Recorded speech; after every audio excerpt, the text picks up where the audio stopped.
What's The happening? Under Armour sneakers. Albanian Under Armour sneakers.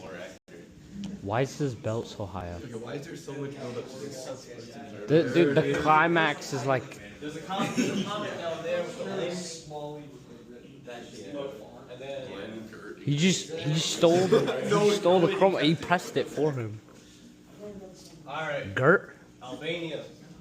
Where's the Alright, this is the location of Albania in Europe. You can see the capital is Tirana.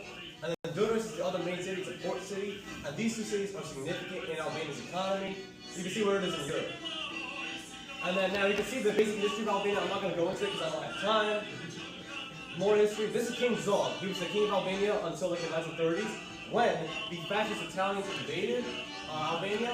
And when they invaded Albania, they wanted to assert the Roman Empire. Like that's what their dream was.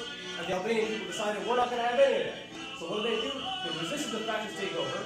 And indeed, when the Germans also took over Albania and they wanted to break with the Holocaust, the Albanian people used their custom of Besa, which is basically a solemn oath to their neighboring friend. It means, I'm not going to snitch on you, I will rather die than snitch on my neighbor. This is a key way that the Albanian people exercise justice in spite of their religious cleavages. The exception was sadly the Catholic people of Albania, where a lot of Catholics in Albania actually worked with the fascist Italians and the Germans because they felt a religious connection with the Italians. But then the Orthodox Christians and the Muslims, they carried the Albanian resistance, and that's why they were able to save so many Jews. 2,000 Jews lived in Albania. Albania was the only country in Europe to see a rise in the Jewish population during the Holocaust. Alright? And of course, the communist leaders, Emre Hoxha, they led the Albanian national resistance, and they were so committed that they didn't even let family connections stop their anti-fascist goals. They executed fascist collaborators within their family, like Bakri Omari, who was Emre Hoxha's sister's husband. Now, people might be like, oh, that's so rude, that's so like bad to your family. But you know what? I'd rather you be sticking to your principles and sticking to your people than sticking to your family. Alright? Once fascism was defeated, the Albanian people began constructing socialism. But things, the form of socialism in Albania was different because Albania was a very mountainous country. It's primarily rural. It was the poorest country in Europe at the time. It was very illiterate. It was like the Russian Empire, but worse in a lot of ways. And its culture had a lot of like sexist problems and all that. So the Albanian people had a particular challenge in trying to build socialism in that context, and yet they did so. They improved education, they improved electricity access. Albania was the first country in the world to reach universal electrification. And they improved employment because there was no unemployment, they improved quality of life, life expectancy, and they abolished taxes. Think about that. People think communism is high taxes? No, Albania got rid of taxes altogether. On top of that, they were the first country ever to officially abolish religion, and this is a negative change because it made the Albanian people resent the state. But on the bright side, it did make Albania more secular, and it made the religious divisions less significant in the country. And of course, as I said, women's rights were increased. That's why 4% of the government was women at the time. That fell down to 9% with communism government. But there were geopolitical challenges. Albania, when the Sino-Soviet split began, Albania was one of the few countries that took China's side. And as Emre Hoxha said, they probably took the Stalinist trend.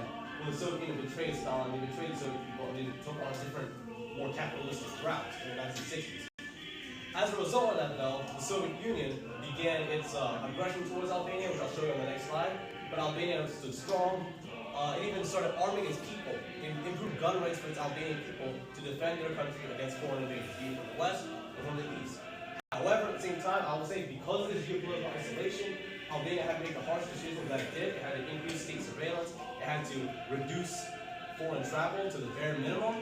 And it basically was economically isolated, and so it had to be foreign relations-wise pretty isolated, and this created economic problems as well. So as I said, they built socialism in the face of great challenges, and that's why the socialist experience in Albania wasn't so good, but you have to keep it in the context that existed. Yeah, there you can see, Albania defeated a Western-backed coup and a Soviet-backed coup.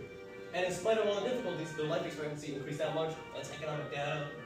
But yeah, in the end, socialism did fall because after Emre Hoxha died, capitalist policies were put in place in an attempt to try to deal with the complex geopolitical situation, and it had mixed results. In the end, the social state did fall, and capitalism was restored, and this also had mixed results, which I will show you in my next slide, but of course, I'm basically out of time.